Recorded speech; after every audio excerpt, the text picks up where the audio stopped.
Why do some women effortlessly attract loyal, loving, high-value men, while others keep repeating the same toxic relationship patterns? What if the secret isn't about changing your dating strategy, but understanding the hidden forces within your own mind? For decades, people have given shallow dating advice: just be confident or play hard to get. But legendary psychologist Carl Jung revealed something deeper. The men you attract are a mirror of your unconscious. Your fears, your unmet needs, even the parts of yourself you ignore, they all shape who you're drawn to and who's drawn to you. Jung taught us that true attraction isn't just about chemistry, it's about psychological alignment. When a woman understands her archetypes, shadows, and unconscious desires, she stops chasing the wrong men, and instead, the right men find her. In this video, we'll explore 5 powerful habits, rooted in Jungian psychology, that help women naturally attract partners who are emotionally mature, devoted, and truly right for them. If you've ever wondered why some women seem to magnetize love effortlessly, this is the missing key. Habit 1. She embraces her anima. The first habit of women who naturally attract the right men begins with a deep understanding of what Carl Jung called the anima, the inner feminine essence that exists within every woman. This isn't about conforming to outdated stereotypes of what a woman should be, nor is it about shrinking into passivity. Instead, it's about embodying the full spectrum of feminine energy, intuition, emotional depth, creativity, and receptivity, without suppressing strength or independence. Jung believed that the anima represents the unconscious, often unexplored aspects of a woman's psyche that influence not only how she sees herself but also how she is perceived in relationships. When a woman is in harmony with her anima, she carries a magnetic presence, one that doesn't chase or demand love, but effortlessly draws in partners who respect and cherish her true nature. Many women today struggle in their love lives because they've been conditioned to either over-identify with masculine traits, such as relentless independence, control, or emotional detachment, or, on the opposite extreme, to adopt a performative, overly accommodating femininity that lacks authenticity. Jung warned that when a woman disconnects from her genuine feminine essence, she unknowingly attracts partners who mirror that imbalance. For example, a woman who suppresses her vulnerability and adopts a hardened, hyper-independent persona may find herself surrounded by emotionally unavailable men who don't know how to nurture her. On the other hand, a woman who abandons her own boundaries and becomes overly passive may attract domineering partners who take rather than give. The key lies in balance, honoring both strength and softness, wisdom and intuition, action and receptivity. So how does a woman reconnect with her anima in a way that transforms her love life? It starts with self-awareness. Jungian psychology teaches that the unconscious mind drives much of our attraction patterns, meaning we often seek partners who reflect the parts of ourselves we haven't fully embraced. One powerful way to cultivate this awareness is through journaling and shadow work. Ask yourself, where have I rejected my own femininity? Do I fear being seen as too emotional or too needy? Have I mistaken independence for emotional isolation? These questions reveal where you may have suppressed your anima in an effort to protect yourself, often due to past wounds or societal conditioning. Another crucial step is learning to embrace vulnerability without shame.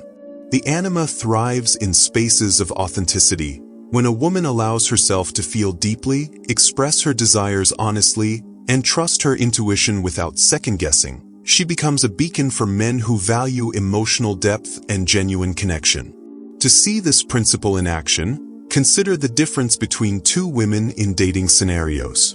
The first, disconnected from her anima, engages in rigid dating rules, playing aloof to seem low maintenance, or molding herself into what she thinks men want. She may attract partners initially, but they're often the wrong ones. Men who like her for her facade, not her truth. The second woman, deeply attuned to her feminine energy, doesn't manipulate or hide. She knows her worth isn't determined by a man's attention, so she engages from a place of wholeness rather than lack. She isn't afraid to express her emotions, yet she also maintains strong boundaries. This balanced energy naturally filters out men who are intimidated by depth and draws in those who are secure enough to appreciate her. This is why toxic masculinity often recoils from a woman who is fully embodied in her femininity, not because she is weak, but because her presence exposes emotional immaturity. A man who is unhealed, who seeks control or validation through dominance, will feel unsettled by a woman who refuses to shrink herself. On the other hand, a man who is emotionally mature and secure will be irresistibly drawn to her authenticity. The anima, when fully integrated, acts as a compass, guiding a woman toward relationships that honor her spirit and repelling those that would diminish it. Ultimately, embracing the anima isn't about changing who you are to attract a man. It's about returning to who you've always been beneath the conditioning, the past hurts, and the societal noise. When a woman reclaims her feminine essence, she stops seeking love from a place of emptiness and instead becomes a magnet for the right kind of love, the kind that recognizes her, respects her, and reflects back the depth she already holds within. Habit 2. She has strong boundaries. The second habit of women who consistently attract the right men revolves around a concept Carl Jung considered fundamental to healthy relationships: strong boundaries rooted in self-awareness. This goes far beyond simply saying no to mistreatment. It's about understanding the psychological mechanisms that cause us to tolerate poor behavior in the first place. Jung's theories of projection and individuation reveal why so many women find themselves stuck in cycles of unfulfilling relationships, and more importantly, how to break free. Projection, in Jungian terms, is the unconscious process of attributing our own unacknowledged qualities or unmet needs onto others. In relationships, this often manifests as being irresistibly drawn to partners who reflect our inner wounds rather than our wholeness. A classic example is the woman who repeatedly falls for emotionally unavailable bad boys, not because these men are inherently desirable, but because they mirror her unresolved father wound or her own fear of true intimacy. What feels like chemistry is often just recognition, the eerie familiarity of a dynamic her psyche knows well, even if it's unhealthy. This explains why some women can intellectually recognize a partner is wrong for them, yet feel powerless to walk away. The pull isn't rational, it's psychological. The antidote, according to Jung, is individuation, the process of becoming psychologically whole by integrating our unconscious aspects into conscious awareness. A woman who has done this work doesn't chase love from a place of lack, she discerns from a place of completeness. Her boundaries aren't walls meant to keep people out, but filters that ensure only those capable of genuine connection can enter. She understands that attraction isn't always trustworthy, that intense spark might be her unconscious recognizing a familiar wound rather than a true match. This awareness allows her to pause when she feels that addictive pull towards someone who raises red flags and ask the crucial question: what part of myself am I seeing in this person? What unmet need are they triggering? For instance, if she notices herself making excuses for a partner's disrespect, she might trace this pattern back to childhood experiences where love felt conditional, teaching her to earn affection through tolerance. With this insight, she can consciously choose differently. Consider the transformation of a woman who once accepted breadcrumbs, vague plans, last-minute dates, emotional hot and cold behavior. Before understanding projection, she might have interpreted her anxiety around these situations as proof of how much she cared. After doing the work, she recognizes that anxiety as a signal, not of love, but of an old wound being poked. When she starts honoring her boundaries by walking away from inconsistent behavior, something remarkable happens. The wrong men fade away, and a new caliber of partners emerges. These are men who don't just respect her boundaries, but are attracted to the self-respect they represent. They recognize in her what Jung called the contained feminine, a woman who isn't desperate for validation because she's found it within herself first. This habit isn't about becoming rigid or closed off. In fact, women with the healthiest boundaries are often the most open-hearted, because their clarity about what they will and won't accept creates psychological safety for genuine vulnerability. They understand, as Jung did, that love shouldn't require the surrender of self. A woman who has achieved this balance doesn't need to test men or play games. Her boundaries naturally repel those who aren't ready to meet her at her level, while drawing in those who recognize her worth. Her relationships become mirrors not of her wounds, but of her wholeness. Ultimately, strong boundaries in the Jungian sense are about reclaiming your projections, withdrawing the misplaced hopes and fears you've placed onto others, and taking responsibility for your own fulfillment. When a woman stops expecting partners to heal her childhood wounds or complete her missing pieces, she discovers an astonishing truth. The right man isn't someone who fills your voids, but someone who recognizes and cherishes that you've already filled them yourself. Habit 3. She works on her shadow. The third habit of women who magnetize healthy, fulfilling relationships involves courageously facing what Carl Jung called the shadow, those hidden, often rejected parts of ourselves that unconsciously dictate our romantic choices. Most people go through life completely unaware of their shadow, yet it operates like an invisible puppeteer, pulling strings in their love life. The shadow comprises all the aspects we've disowned: our suppressed anger, unhealed shame, secret insecurities, and even denied desires that we refuse to acknowledge in ourselves but readily spot and react to in others. A woman committed to attracting the right man understands this psychological truth. Until she makes the unconscious conscious, it will direct her love life, and she will call it fate. Consider how this plays out in attraction. A woman who grew up with an emotionally distant parent might carry an abandonment wound so painful that she buries it deep in her shadow. Consciously, she craves a loving, present partner. Unconsciously, she's drawn to aloof, inconsistent men because they feel familiar. They resonate with her unresolved pain. This explains why some women find themselves in a maddening cycle. They complain about emotionally unavailable partners, yet feel inexplicably bored with someone stable and attentive. The shadow doesn't want healing, it wants repetition of what it knows. This is why Jung insisted that true love begins not with finding the right partner, but with facing the darkest corners of yourself. A woman who does this inner work approaches relationships differently. She doesn't just blame partners for disappointing her, she gets radically honest about why she chose them in the first place. She engages in shadow prompts, powerful questions that reveal hidden patterns. What traits in men trigger intense reactions in me? When have I behaved in ways I judge harshly in others? Where have I denied my own needs to keep someone close? For instance, if she notices she's constantly jealous, instead of accusing partners of making her feel insecure, she explores her shadow. When did I first feel this fear of being replaced? Where did I learn that love must be earned through vigilance? This isn't about self-blame, it's about reclaiming power by understanding her own psychology. Practical shadow work might involve journaling after emotional triggers, paying attention to recurring dreams, which Jung considered direct messages from the unconscious, or even studying the people she intensely dislikes, as they often mirror her own disowned qualities.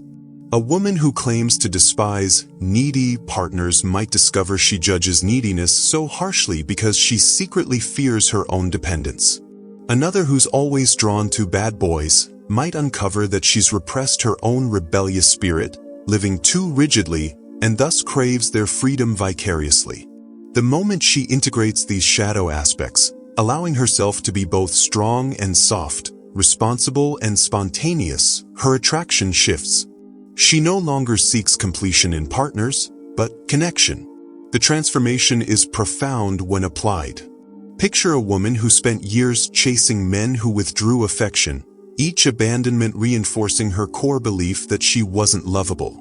Through shadow work, she traces this to childhood experiences where love felt conditional. As she learns to reparent herself, giving herself the consistency she craved, something miraculous happens. Emotionally unavailable men lose their allure. Their hot and cold behavior no longer feels like thrilling chemistry, but like the trauma echo it always was. Instead, she's drawn to stable partners not because she settles, but because her nervous system now registers safety as desirable. This is shadow integration in action. What once felt like boring is now peace. What once felt exciting is now recognized as anxiety in disguise. Ultimately, shadow work isn't about eliminating darkness, but about bringing it into the light where it can no longer sabotage unseen. A woman who does this stops repeating, "Why do I keep attracting the wrong men?" and starts asking, "What within me needs healing so the right love can enter?" In Jung's words, one does not become enlightened by imagining figures of light, but by making the darkness conscious. When she befriends her shadow, not as an enemy, but as a neglected part of herself seeking integration, she transforms from someone who reacts to old wounds into someone who chooses from present wisdom. And that changes everything. Habit 4.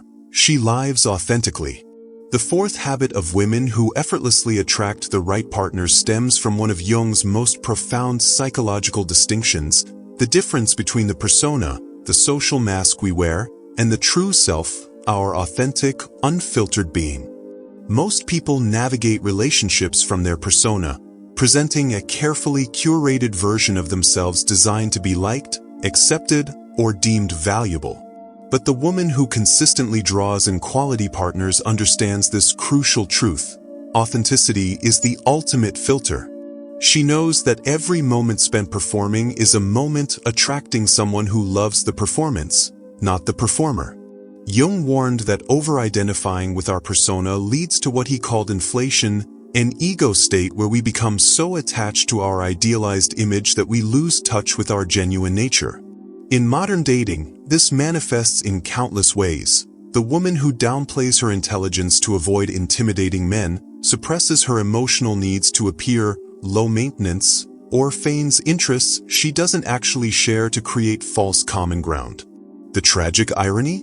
The more perfected the mask, the more it attracts partners who would reject the real person beneath it. This explains why so many women find themselves in relationships where they feel chronically misunderstood. They're being loved for a character they created, not for who they truly are. The authentic woman approaches relationships differently. She understands that vulnerability, true vulnerability, not performative openness, is magnetic. When she speaks, her words align with her values. When she sets boundaries, they reflect her actual limits rather than what she thinks she should tolerate. There's a quiet confidence in how she occupies space, not because she's never insecure, but because she's stopped pretending she isn't.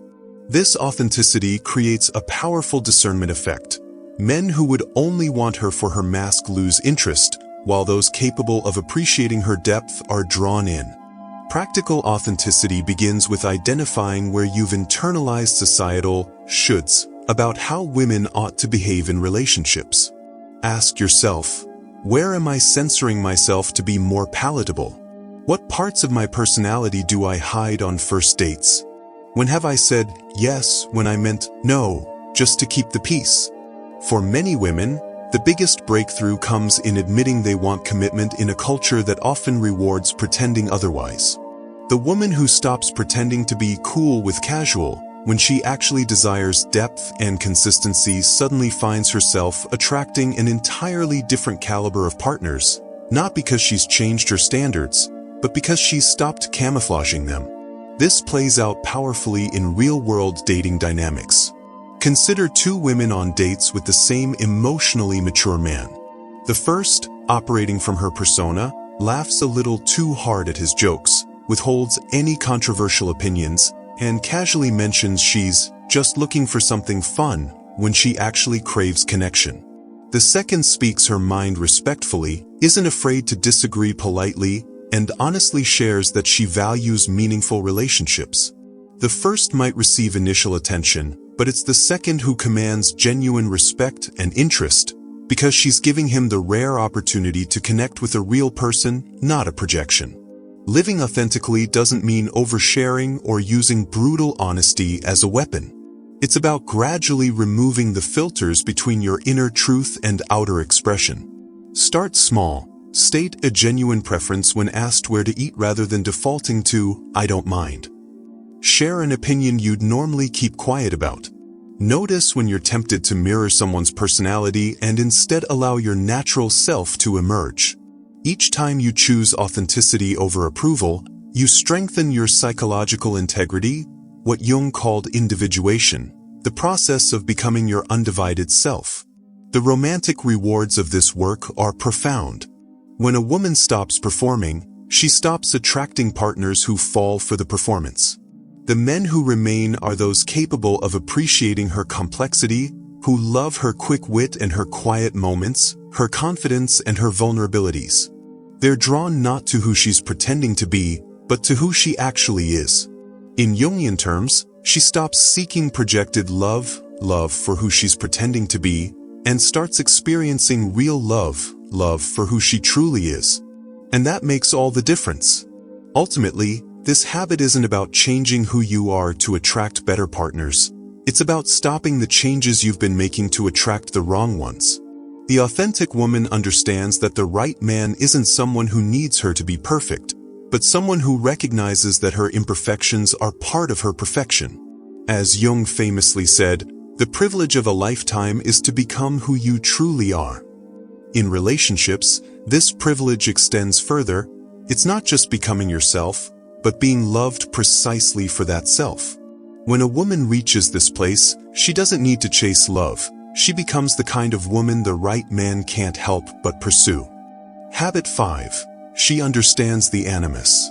The fifth and perhaps most transformative habit of women who naturally attract high-quality men involves understanding what Carl Jung called the animus, the inner masculine energy that exists within every woman. This isn't about gender roles or stereotypes, but about psychological wholeness. Jung discovered that when a woman remains unconscious of her animus, when she either idealizes or resents masculinity in others, she becomes trapped in imbalanced relationships. But when she integrates this energy within herself, something remarkable happens. She stops attracting toxic masculinity and starts drawing in men who embody its healthiest expression. Many women today struggle with what could be called animus wounds, negative experiences with men, absent fathers, emotionally stunted partners, workplace discrimination, that lead to a distorted view of masculinity itself. This often manifests as either excessive distrust, all men are trash, or its opposite, naive idealization, a real man should always protect and provide. Both extremes create attraction to unhealthy partners. The first draws in defensive, combative men who confirm her biases, while the second attracts controlling types who exploit her desire to be taken care of.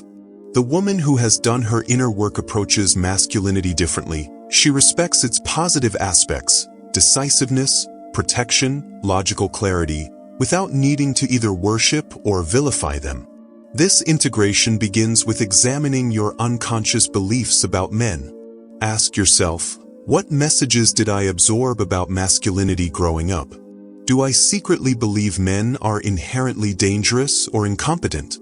Do I expect them to read my mind while refusing to communicate directly? These hidden assumptions shape your attraction patterns more than you realize. A woman who believes men always leave will either pick partners who confirm this, ignoring stable ones, or become so clingy she drives good men away. But when she heals this wound, often through father work or examining past relationships, her entire dating pool shifts. Suddenly, emotionally available men don't seem boring, but refreshing. Practical animus integration involves balancing your natural feminine receptivity with masculine assertiveness.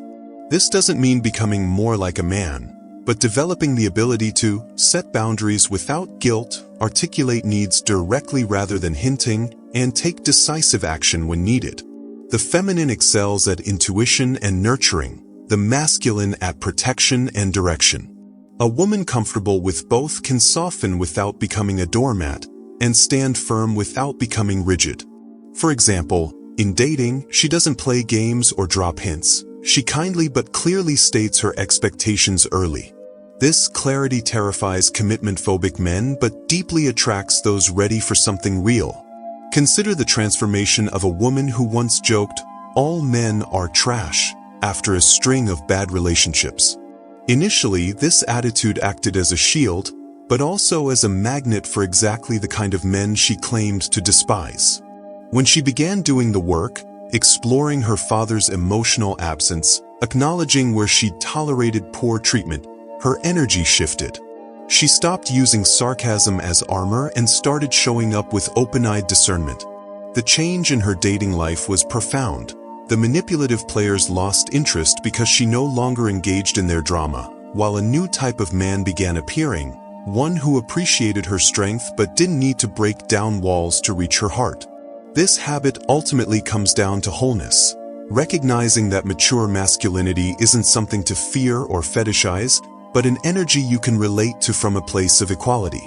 When a woman integrates her animus, she stops seeing men as projects to fix or threats to guard against. She becomes capable of partnership rather than codependence, able to lean without collapsing, to trust without surrendering her discernment. The right man recognizes this balance instantly. It speaks to his own integrated masculine, inviting him to show up as his best self. Jungian psychology reveals this profound truth. You don't attract what you want, you attract what you are and what you've made peace with. A woman at war with her inner masculine will battle with men in the outer world. But a woman who has reconciled this energy within herself, she becomes a living invitation, calling forth men who don't need to dominate or disappear, but who know how to stand beside an equal. And that changes everything. These 5 habits, rooted in Carl Jung's timeless wisdom, reveal a truth that transforms how we approach love. You don't attract who you want, you attract who you are. Every relationship you've ever had, every pattern you've repeated, has been a mirror reflecting back your unconscious beliefs, unmet needs, and unhealed wounds.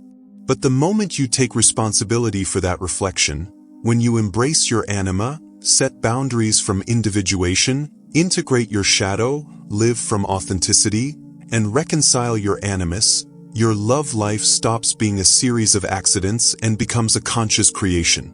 So ask yourself now, which of these 5 habits resonated most deeply? Was it the realization that your boundaries shape your relationship choices? The insight that your triggers reveal your shadow? Or perhaps the recognition that your past struggles with men were less about them and more about your inner masculine energy? Whatever it is, that resonance is your soul pointing you toward your next step in growth. If you're ready to go deeper, we've created a free shadow work guide with journaling prompts designed to help you uncover your unconscious dating patterns. The link is waiting for you, because self-awareness isn't just enlightening. It's the key to breaking cycles and attracting love that feels like coming home. And if this video shifted something in you, hit subscribe. This is just the beginning. We explore psychology, love, and the hidden forces shaping your relationships, so you never have to settle for less than you deserve. Remember, love isn't something you find. It's something you become. The right man isn't out there waiting. He's the one who recognizes you when you finally recognize yourself. Now go shine. Which habit will you work on first? Let me know in the comments.